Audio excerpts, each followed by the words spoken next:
Rejected by every alien prince, the young princess was chosen by a human. Their pale blue light touched her scales, making them shimmer with a soft silver glow.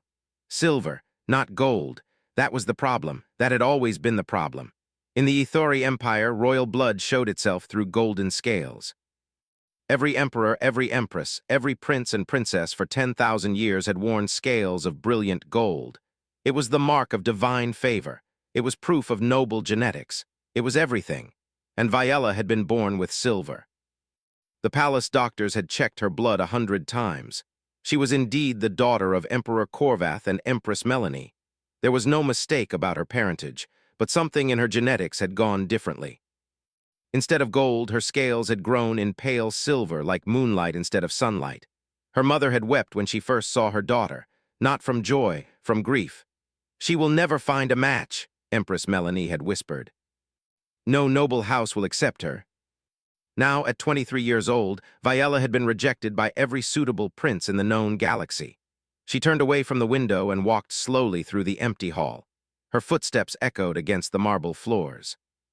Portraits of her ancestors lined the walls, all of them golden, all of them glorious, all of them looking down at her with what felt like disappointment.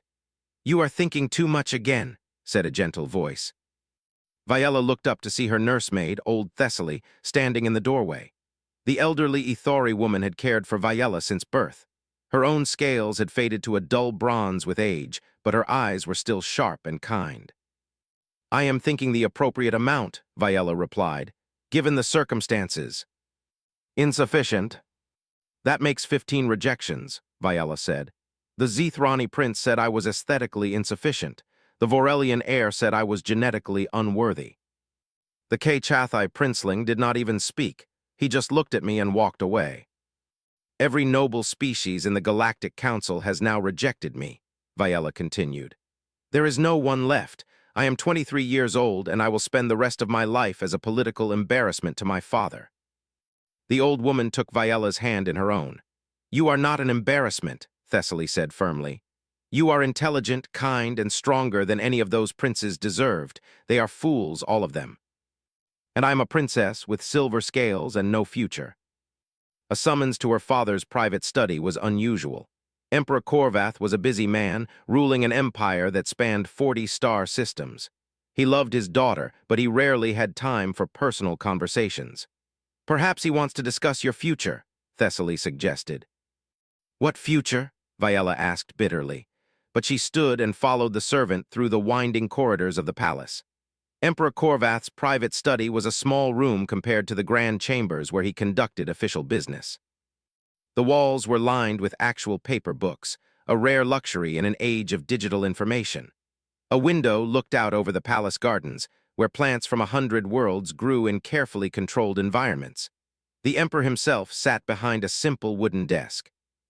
He was old now, his golden scales having faded to a deeper amber with age, but his eyes were still sharp, and his presence still commanded respect.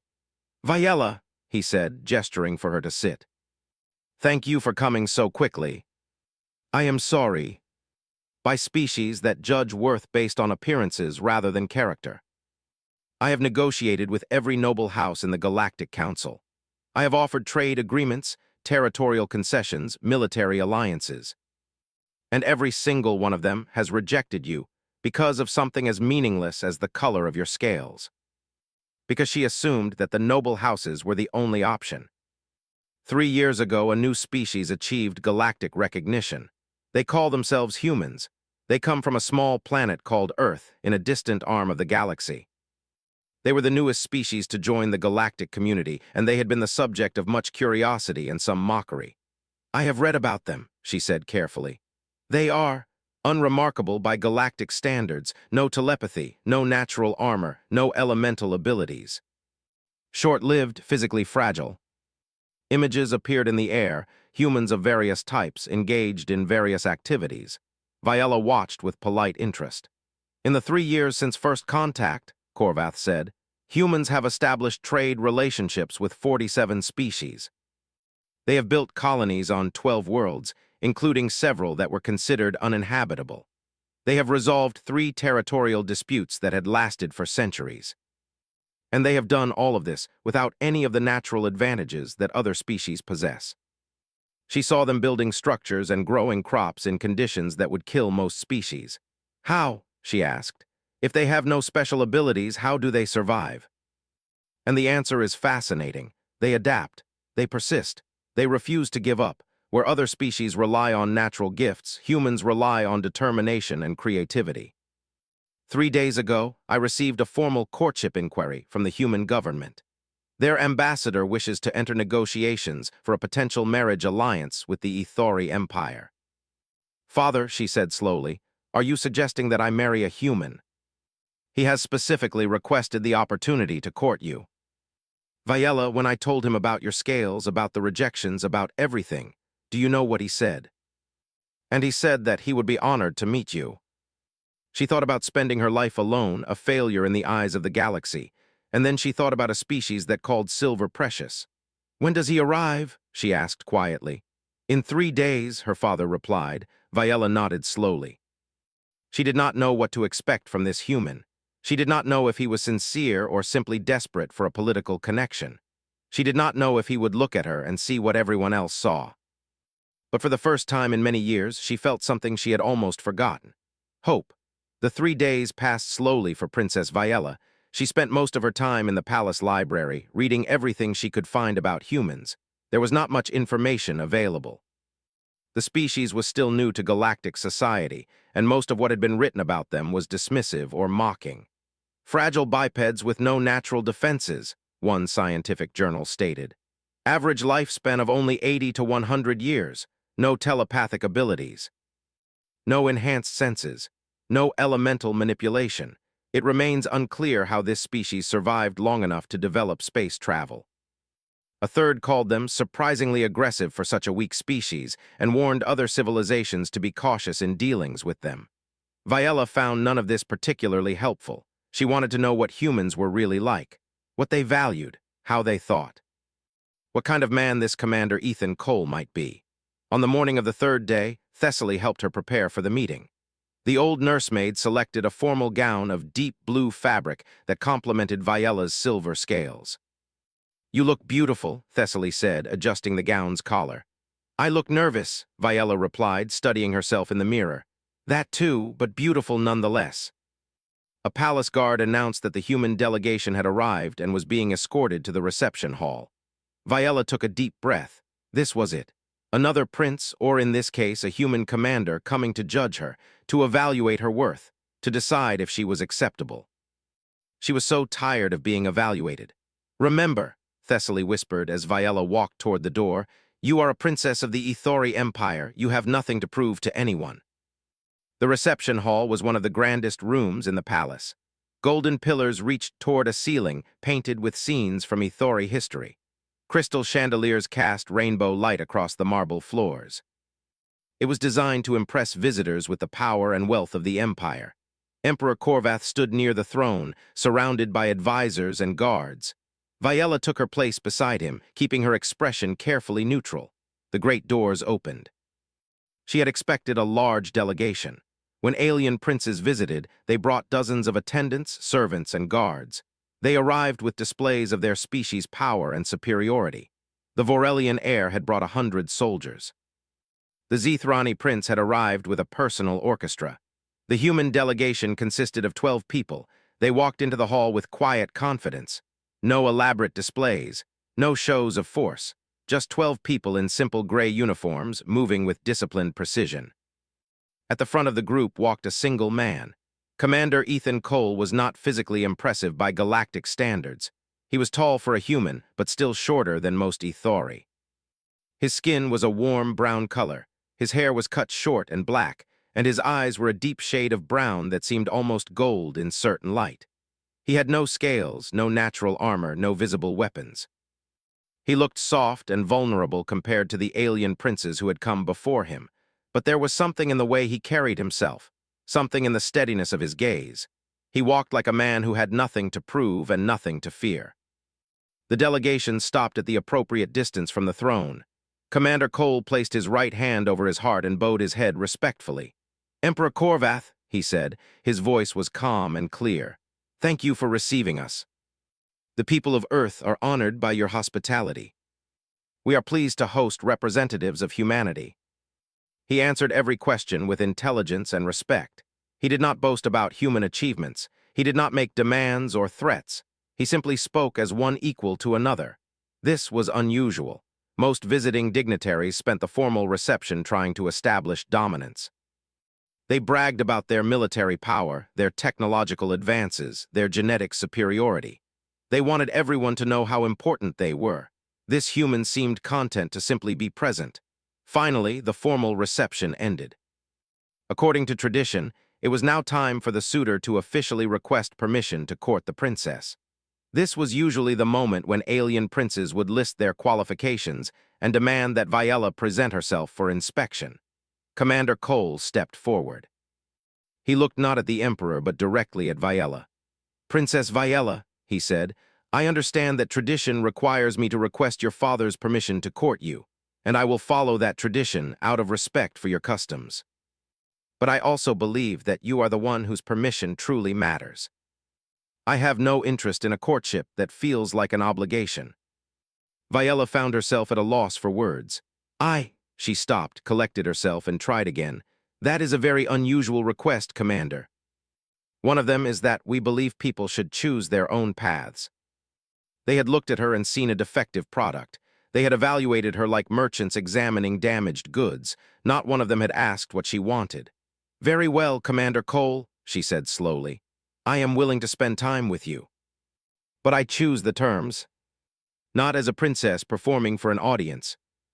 The next morning, Viella waited in the gardens. She had chosen her favorite section, a winding path through plants from dozens of different worlds. Some were beautiful, some were dangerous, some were both. She had selected this location as a test. The gardens contained species with toxic pollen, extreme temperatures, and corrosive sap. Most alien visitors required extensive protective equipment to enter safely. When Commander Cole arrived, he wore the same simple uniform as the day before. No protective suit. No breathing apparatus, no environmental shields. "Are you certain you want to enter without protection?" Viella asked. "Many of these plants are dangerous to non-adapted species." "I'll be fine. The Thasarian vines emit heat that can burn unprotected skin." He said the conditions were unacceptable. For the first hour, Viella watched him carefully, waiting for him to complain, to struggle, to demand that they leave. He did none of these things. He walked through sections that would have killed a Zethrani in minutes. He passed by plants that would have sent a K-Chatha into convulsions. He simply adapted. When the air grew hot, he removed his jacket and continued walking. When the pollen thickened, he took a small device from his pocket and breathed through it. When they reached a section flooded with ankle-deep water, he rolled up his pants and waded through without hesitation. "How are you doing this?" Viella finally asked. "Doing what?" "These gardens have defeated princes from species far more physically advanced than yours. Humans evolved on a planet that was constantly trying to kill us," he said. "Extreme temperatures, dangerous predators, poisonous plants, earthquakes, floods, droughts. We had no natural advantages. No claws, no venom, no armor. So we learned to adapt instead. We climbed mountains and explored deep caves, not because we were strong, but because we refused to stop. We simply do not give up. They saw my scales and decided I was worthless. Something that should have been gold but came out wrong. Your princes looked at you and saw something that did not match their narrow expectations. I look at you and see someone who has survived 15 years of rejection without becoming bitter.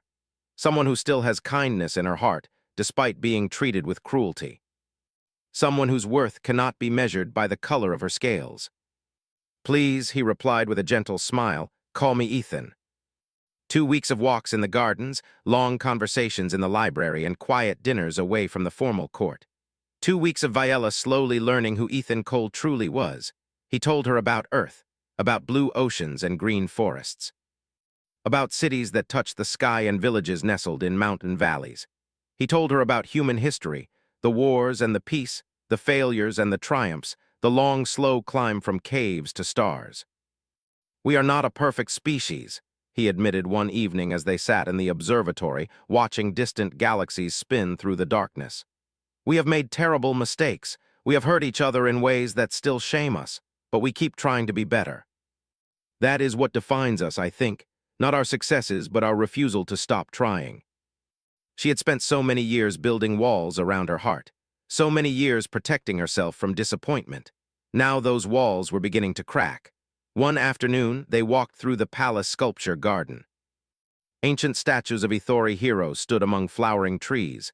The air was sweet with the smell of blossoms. "I must tell you something," Viella said quietly. Ethan waited, patient as always. "When my father first told me about you, I was angry, not at you, at the situation. I thought he was desperate.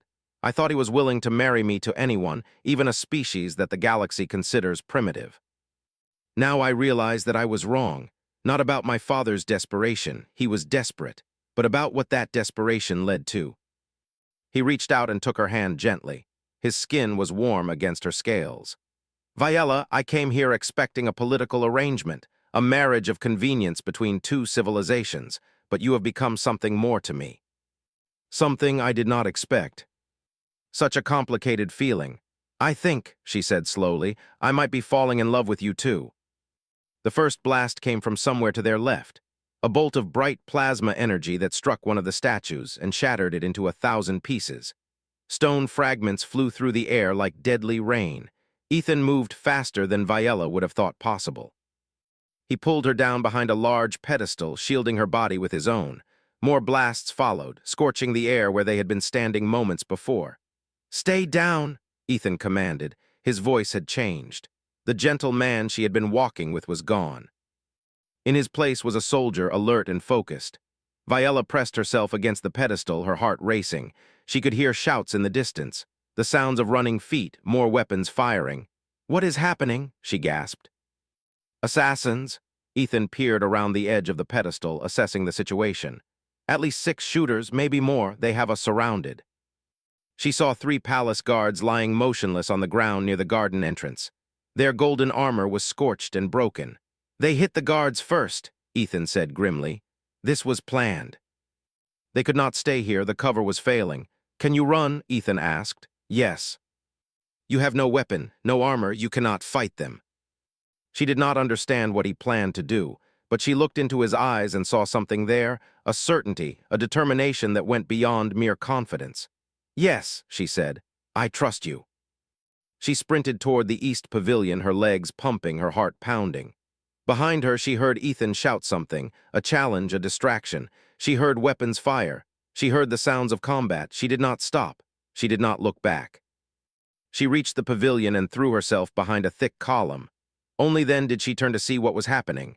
What she saw was impossible. Ethan was fighting, not running, not hiding, fighting. 3 assassins had closed in on him. Viella recognized their species, HFY, the insectoid warriors known throughout the galaxy for their combat prowess. They had 4 arms each, covered in natural armor. They were faster, stronger, and more deadly than almost any species in existence, and Ethan was beating them. He moved in ways that should not have been possible. He did not try to match their strength or speed. Instead, he seemed to predict their movements. When a HFY swung at him, he was already somewhere else. When one tried to grab him, he twisted away like water flowing through fingers. Viella watched as Ethan grabbed one assassin's arm and twisted it at an angle that made the warrior cry out in pain. The HFY had an exoskeleton that could stop knife blades. But Ethan had found the joints, the weak points, the places where pressure could cause maximum damage. The first assassin fell, his arm broken. The second assassin charged, all 4 arms reaching for Ethan's throat. Ethan dropped low, swept the assassin's legs out from under him, and struck a precise blow to the creature's neck. The HFY collapsed, unconscious. The third assassin hesitated, just for a moment. Just long enough for Ethan to close the distance, grab the warrior's head, and slam it against the ground with tremendous force. 3 HFY assassins, 3 of the most deadly warriors in the galaxy, defeated by a single human in less than a minute. But there were more assassins. Viella could see them moving through the garden. Some carried plasma rifles, others had bladed weapons. They were converging on Ethan's position. "Run!" she screamed. Ethan did not run. He picked up a fallen plasma rifle and began to move. But he did not use the weapon as a gun. Instead, he used it as a club, a shield, a tool for deflection. He waded into the remaining assassins like a force of nature. Viella had seen many things in her life. She had watched ceremonial combat between noble warriors. She had seen military demonstrations by the Empire's finest soldiers, but she had never seen anything like this. Ethan did not fight with rage or fury. He fought with absolute control. Every movement was precise. Every action served a purpose. He took hits. She saw plasma bolts graze his shoulder, his side, but he did not slow down. He did not stop. One by one, the assassins fell. When the last one dropped to the ground, Ethan stood alone among the bodies. He was breathing hard. His uniform was torn and burned in several places. Blood seeped from multiple wounds. But he was alive. Palace guards were finally arriving, streaming into the garden with weapons raised. They stopped in shock, staring at the scene before them, a single human standing over a dozen defeated assassins. Ethan walked toward Viella. His steps were steady despite his injuries. "Are you hurt?" he asked. "Am I hurt?" Viella stared at him in disbelief. "Ethan, you have been shot multiple times." "I am not hurt." She reached out and touched his face, still struggling to believe what she had witnessed. "How did you do that? How did you defeat them all?" "We had to learn that lesson long ago. Our predators were faster and stronger than us. Our environment was trying to kill us every day. If we had let pain stop us, we would have gone extinct millions of years ago." "Stubbornness," he said quietly. "That is the human superpower. We simply refuse to give up." Investigators examined the bodies of the assassins, trying to determine who had sent them. Viella refused to leave Ethan's side. She sat beside his healing pod, watching the machines work to repair his damaged body. Thessaly brought her food and water, but she barely touched either. "He saved my life," Viella said quietly. "He did not have to. He could have run. He could have saved himself, but he stayed and fought for me. He is unusual, this human." They were hired by a coalition of noble houses, the HFY, the Vorelians, and the Zithrani. They refused to accept a human marrying into our family. They decided to eliminate both of you and end the embarrassment. "What will you do?" "Neither will I," she said. Ethan healed quickly. The Ithori healers were amazed at how fast his body repaired itself. Within 3 days, he was walking. Within 5 days, he was fully recovered. "Human biology is remarkable," the chief healer told Emperor Korvath. "Their cells regenerate at an impressive rate, and their tolerance for pain is extraordinary. Any other species would have needed weeks to recover from such injuries." She read to him from her favorite books. He taught her human card games. Slowly, the fear from the assassination attempt began to fade, but the danger was not over.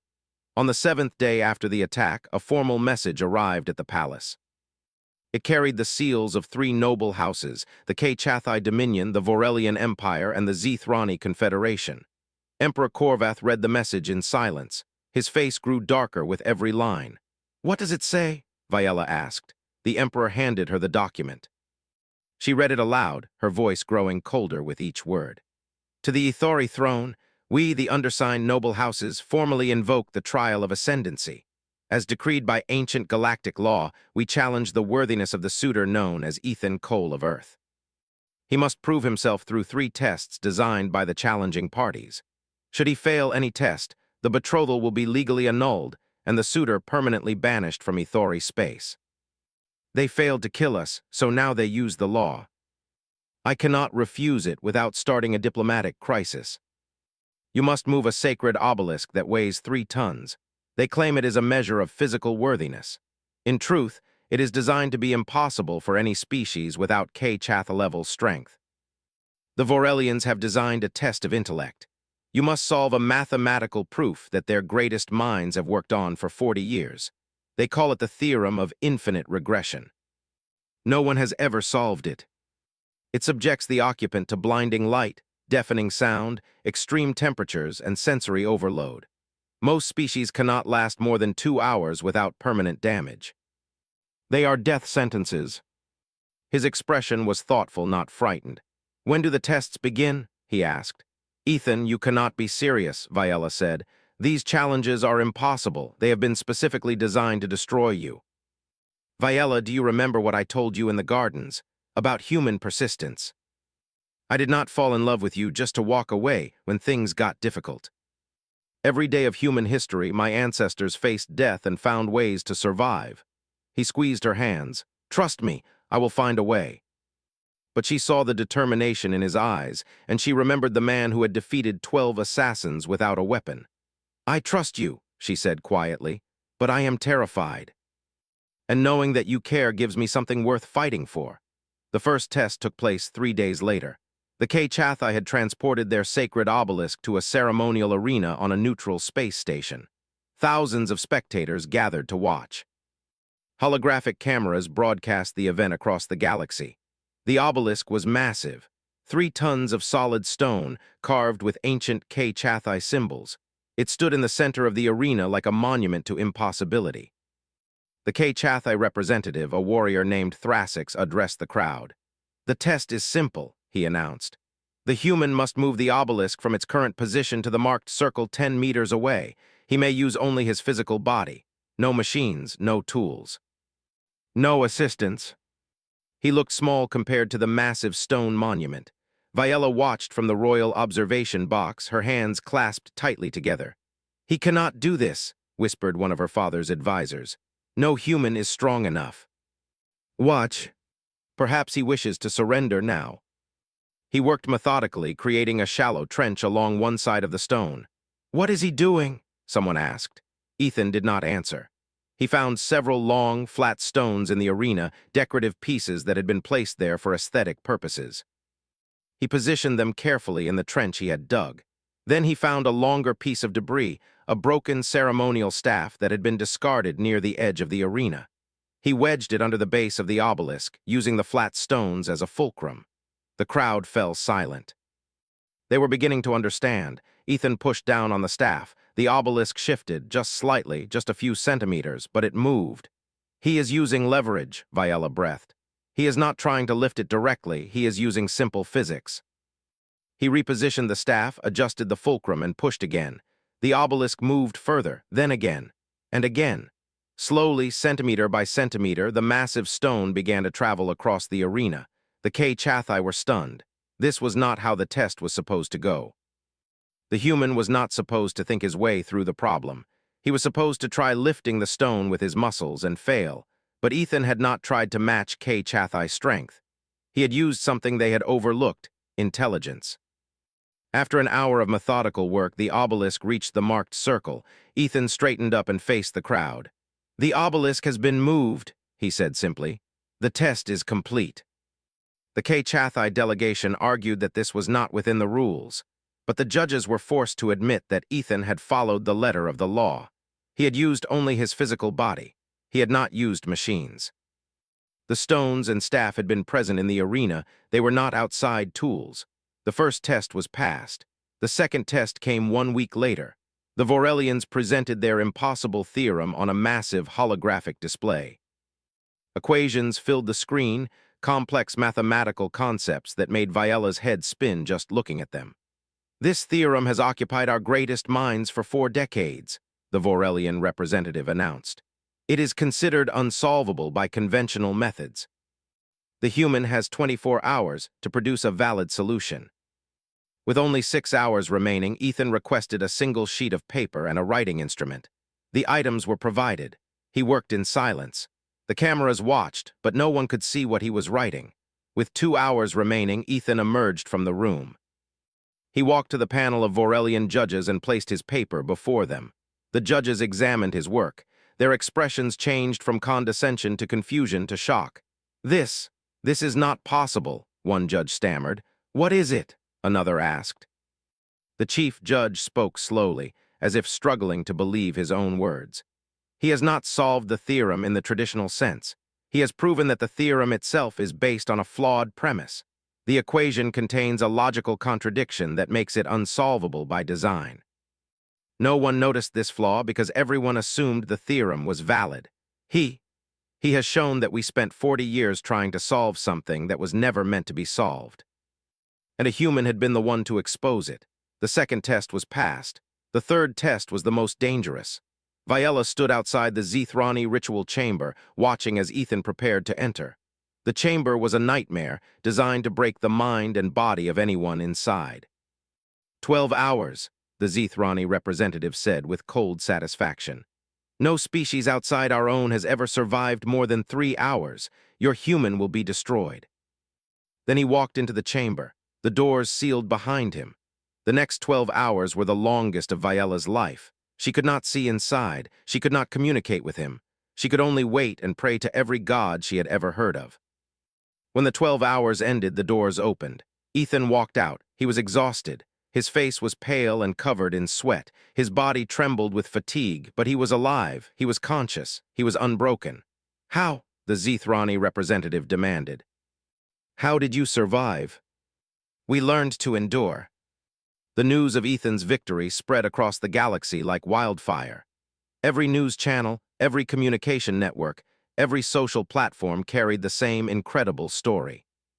A human, a member of the youngest and supposedly weakest species in galactic society, had defeated 3 impossible challenges designed by 3 of the most powerful civilizations in existence. The Chathi were humiliated. Their test of strength had been overcome by simple physics. The Vorelians were embarrassed. Their greatest intellectual puzzle had been exposed as a flawed mistake. The Zithrani were shocked. Their legendary torture chamber had failed to break a single soft-skinned human. For the first time in galactic history, the noble houses had been defeated by someone they considered inferior, and the galaxy could not stop talking about it. In the Ithori Palace, preparations for the wedding began immediately. Emperor Korvath declared that the ceremony would be the grandest in the Empire's history. Every noble family in Ithori space was invited. Representatives from dozens of other species requested permission to attend. Even species who had never shown interest in Ithori affairs suddenly wanted to witness this historic event. Viola watched the preparations with a mixture of joy and disbelief. Just 2 months ago, she had been the unwanted princess, the rejected daughter. The political embarrassment with silver scales. Now she was about to marry a man who had captured the attention of the entire galaxy. "How do you feel?" Thessaly asked as she helped Viola try on her wedding gown. The dress was magnificent, layers of white silk embroidered with silver thread that matched her scales perfectly. "I feel like I am dreaming," Viola admitted. "Like I will wake up and discover that none of this is real." "And you deserve every bit of it." A man who had proven his worth against impossible odds. A man who loved her, simply and completely, just as she was. The wedding day arrived with clear skies and bright sunshine. The great temple of the Ithori capital was filled with thousands of guests. Holographic cameras broadcast the ceremony to billions of viewers across the galaxy. Viola stood at the entrance of the temple, her father beside her. Through the open doors, she could see the long aisle leading to the altar, and at the altar, waiting for her, stood Ethan. He wore a formal human military uniform, dark blue with silver accents. He had insisted on the silver. "To match my bride," he had said with that gentle smile she had come to love so much. "Are you ready?" Emperor Korvath asked. Viola took a deep breath.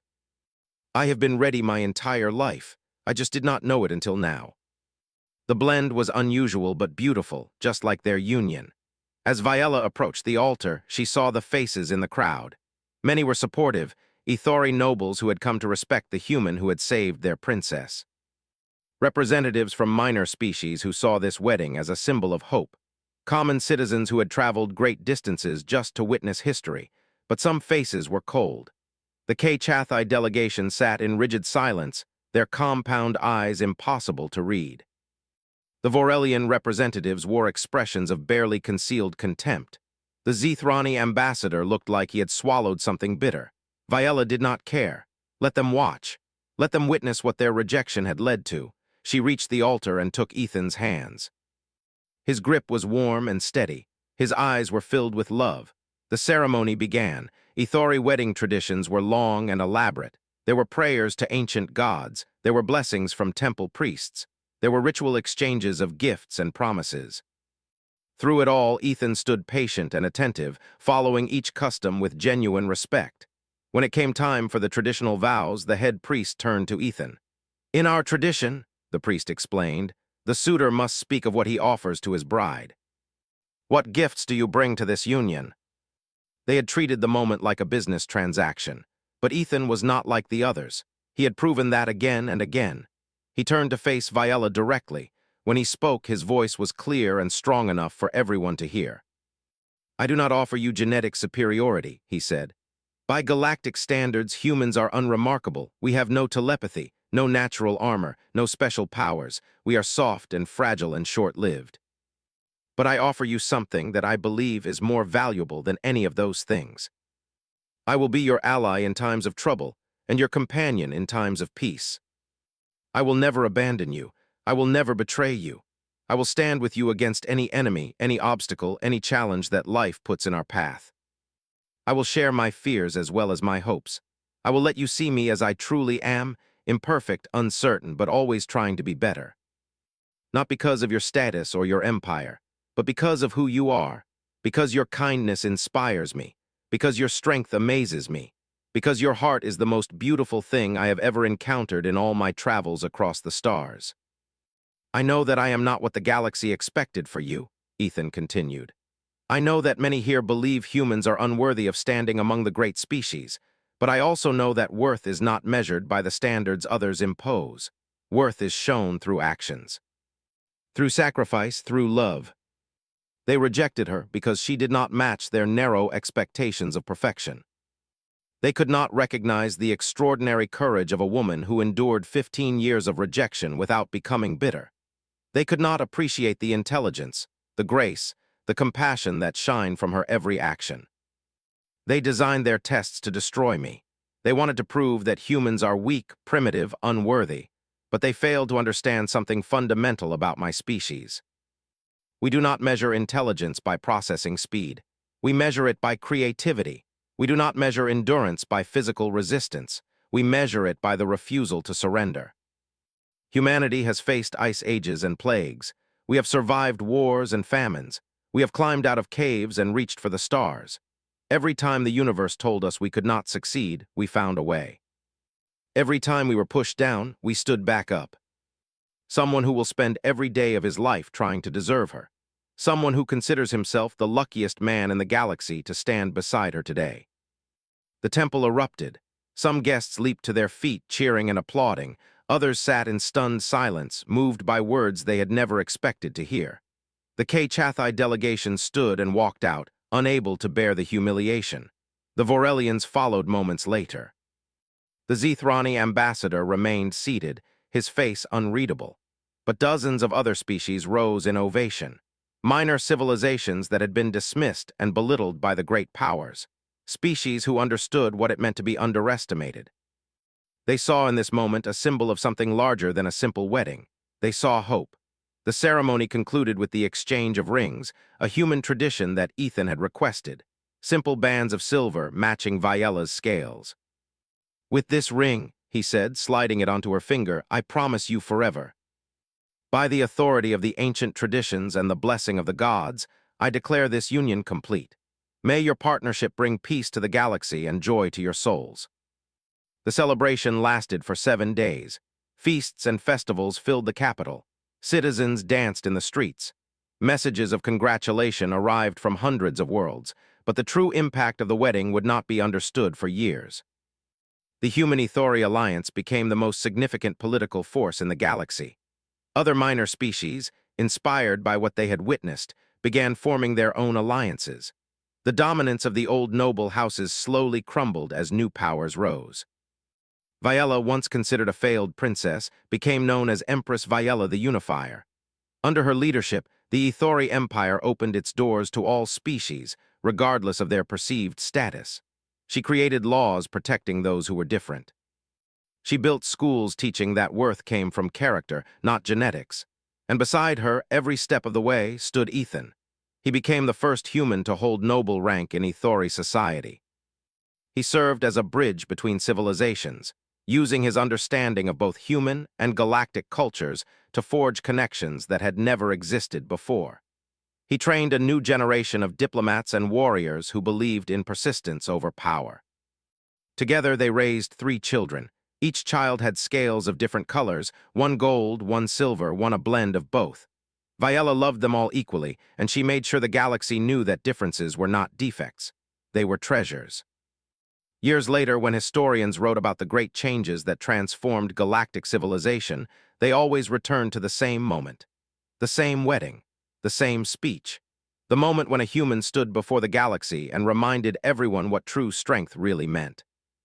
Not physical power, not genetic superiority, not ancient bloodlines, just the simple, stubborn refusal to give up on the things that mattered, and the courage to love without conditions.